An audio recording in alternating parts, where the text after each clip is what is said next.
बार फिर आप सभी का मेरे चैनल के एजुकेशन में स्वागत है।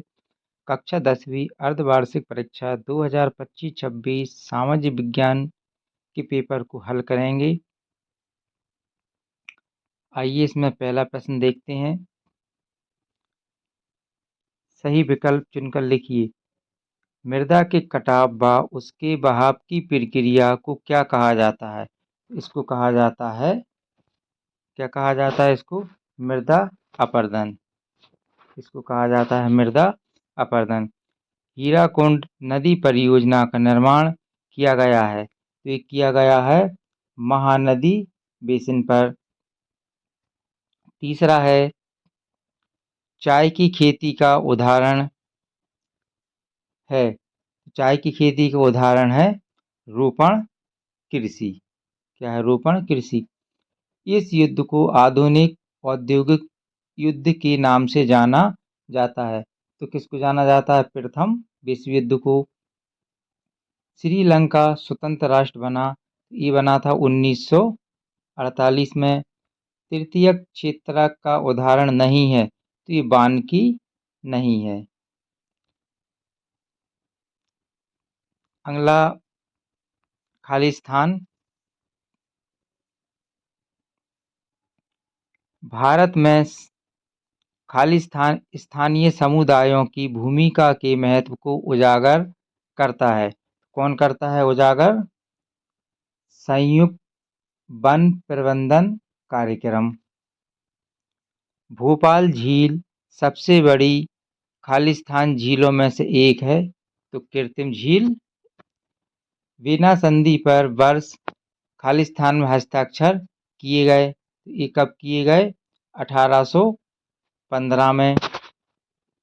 आनंद मठ उपन्यास खालिस्तान द्वारा लिखा गया है, ये लिखा गया है बंकिम चंद्र चट्टोपाध्याय द्वारा। नियंत्रण और संतुलन की व्यवस्था को सत्ता का खालिस्तान वितरण भी कहा जाता है, ये कहा जाता है क्षैतिज। खालिस्तान क्षेत्र का ध्येय केवल लाभ कमाना नहीं होता। किसका नहीं होता? सार्वजनिक का। अगला है सत असत। रबी फसलों को शीत ऋतु में अक्टूबर से दिसंबर के मध्य बोया जाता है, तो ये कैसा हमारा? ये सत्य है।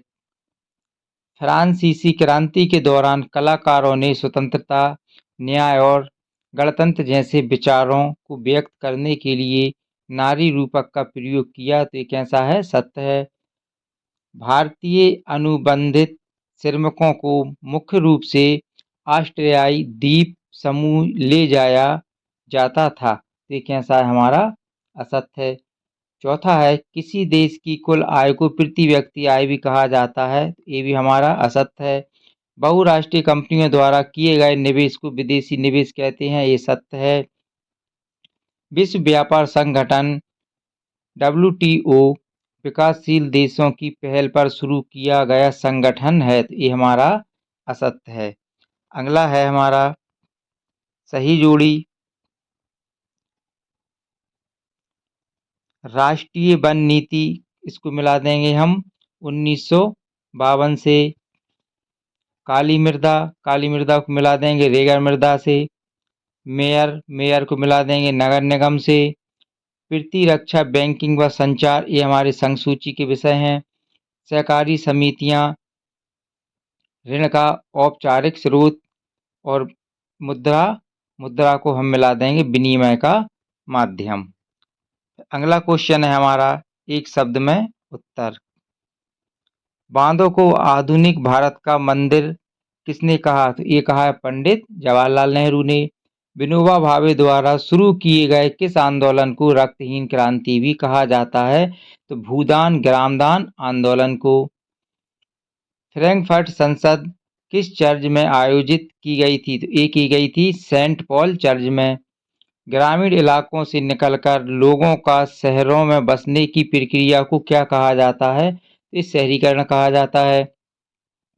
लोगों का एक ऐसा संगठित समूह जो चुनाव लड़ने व सरकार के राजनीतिक सत्ता हासिल करने के उद्देश्य से काम करता है, क्या कहलाता है? ये कहलाता है राजनीतिक दल। किस संस्था द्वारा विभिन्न देशों को मानव विकास रिपोर्ट प्रकाशित की जाती है? यूएनडीपी या संयुक्त राष्ट्र विकास कार्यक्रम। तो ये हमारा कक्षा 10वीं के अर्धवार्षिक परीक्षा का पेपर को हमने सॉल्व किया, जो 30 नंबर का पूछा गया था। उस 30 नंबर के पेपर को सॉल्व किया गया है। आगे के क्वेश्चनों को भी अगली वीडियो में सॉल्व किया जाएगा। धन्यवाद।